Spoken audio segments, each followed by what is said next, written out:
Hi guys, Kirk and Jason here with Kirk Giordano Plastering. We are in a bedroom, and what we're going to show you guys today is the tools you need and what it takes to repair something like this. Obviously they had like a little ledger board here for shelves. They put the shelves here, but now they plan on doing something different here. They sent me a video or an email, and I seen what they had here. I couldn't see the wallpaper, but I've seen a few of the patches where they pulled the wood off and it took it down to the wood lath, no problem. So what a fellow like me will do, first thing is I will remove the edge.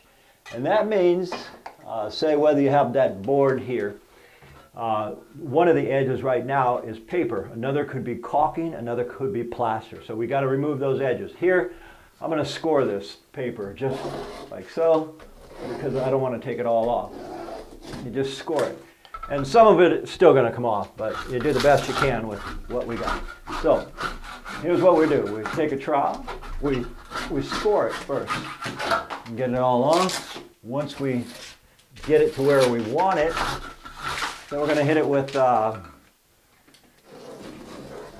any of the loose stuff we want off, even though this is wallpaper. I just noticed it when I got here, and I thought, well, we'll cross that bridge too. It's not a big deal.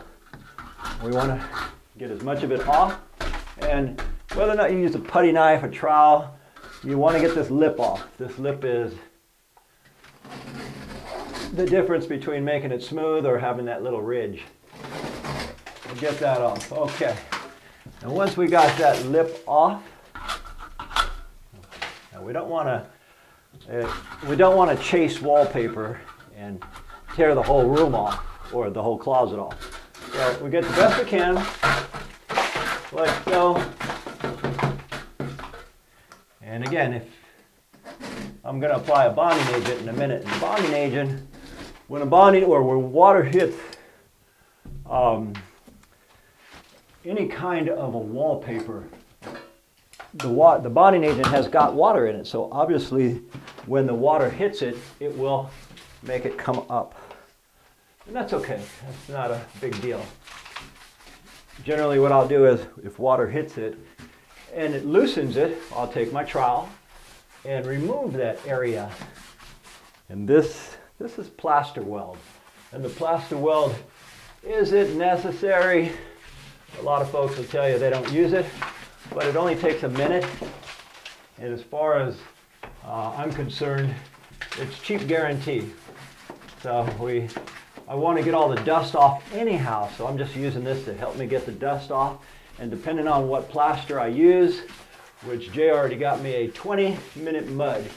The 20-minute plaster is what I like to use. Now, okay, that being done there, I see a little bit is still coming up here, a little bit here, so no big deal. I take a knife and score it a little bit further, because as I said a second ago, the water actually loosens it up. We get that. And once we get off everything we need, we can go ahead and mud it. All right, let me get a little bit of bonding agent there and get rid of the dust. And then we will begin with the plastering. All right, for the sake of you folks watching, this is so small I'm not even going to put my gloves on. Now, and this is just regular 20-minute mud, guys. They have 5-minute, 20, 40, 60. Now, what happened? A lot of folks say, well, how come you didn't use tape and mud? Tape and mud, you could only, it looks like this, but you could only put it on paper thin. It'll be okay for these holes, but for something like, let's see, like over here, try to use tape and mud, it would suck in, so the next day it would crack like an egg. The idea is we only want to be here for, say, less than a half hour. Knock out something like this. And again, that's the reason I'm using plaster. And I know there's always a fella out there who's going to say, Kirk, how come you didn't use tape and mud? Well, tape and mud will give me 2 to 3 trips. And for something this small, you're spinning your wheels. It wouldn't be financially well for the folks who are hiring me or for myself to make 3 trips for such a small project. So This is what I'm going to do, and give me about 15 minutes max, and we'll show you how we finish this off here, because this has got to set for at least, I can feel it, it's going to set for at least 15 minutes in these spots. This right here where I've only got it on about 1/8 of an inch is going to set fast. So in 15 minutes I'll show you how we trowel it down now. Okay guys, now if the camera will show this, this is still a little bit damp, but that's perfect. If it was hard as a rock, then it defeats the whole purpose. And we got a whole bunch of waves in here, but again, if I push it hard with my fingers, you see that? I can see what's happening with it. It's good enough time as any. All right, now what we're going to do is we want to wet a trowel. I just put it in the bucket here, wet it, keep a handy dandy little brush, and now that this is set where we can play with it, we'll just push it where we want. We push it where we want.